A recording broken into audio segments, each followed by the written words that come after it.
My gaming friendship became something unexpected. I never expected this person to change my life. I'm a pretty anxious person, always have been, and definitely a people pleaser. Last year, I decided to dive into content creation, mostly streaming niche indie games and occasionally doing a podcast about gaming lore. It was slow going. I live alone and spent most evenings just talking to myself, or a handful of regulars, through a cheap headset. My biggest fear was saying something stupid or getting trolls. The hum of my mic and the clicks of my keyboard were my constant companions. Then, about 6 months ago, during a particularly obscure dungeon crawler stream, someone with a familiar username joined my chat. It was Aurelius Prime, a well-known, almost legendary, competitive player from a completely different genre. He was usually quiet, calm, almost aloof on his own streams. He just typed a simple cool build. I nearly fumbled my controller.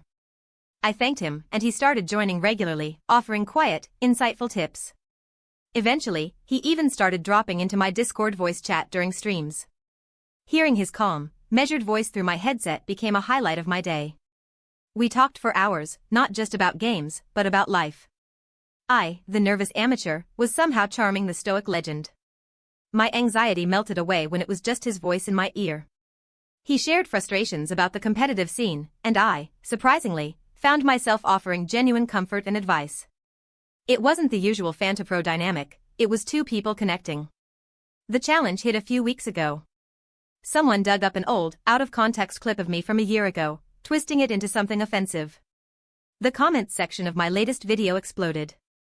My old fears came rushing back.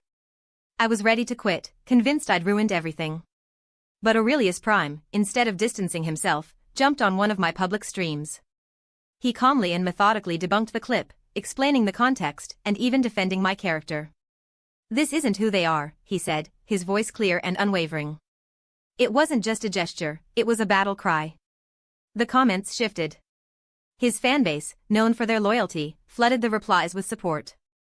Later that night, in a private call, he simply said, "You didn't deserve that. You're a good person."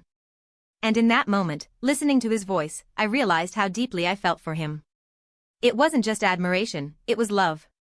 He'd seen past my anxiety, past the internet persona, and truly known me. We're still mostly online, but we've planned our first in-person meeting next month.